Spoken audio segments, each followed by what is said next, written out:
تورکیا لە ڕێگەی هێنانی هێزێکی تایبەتەوە لەشکرکێشی بۆ سەر هەرێمی کوردستان زیاتر دەکات.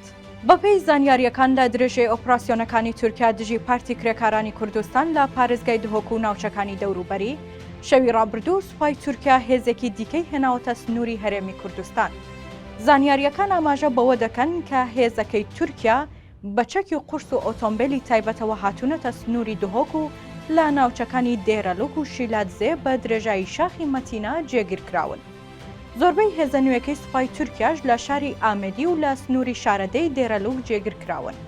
بەپێی قسەی چەند سەرچاوەیەکی ئەمنی کە بۆ تیواردواون، هێزەکانی تورکیا چەند بنکە و بارەگایەکی پێشووتری هێزەکانی پێشمەرگەشیان کۆنتڕۆڵ کردو و تیایدا سەنگەریان داناوە. ئەو سەرچاوانە دەشڵەن حکوومەتی عێراق گڵۆپی سۆزی بۆ تورکیا هەڵکردووە و هێنانی هێزەکەش بۆ کۆنتڕۆڵکردنی شاخی مەتینایە کە ژمارەیەکی زۆر گەری لای تێدایە و 6 ساڵە تورکیا ئەو ناوچەی بۆ کۆنتڕۆڵ نەکراوە.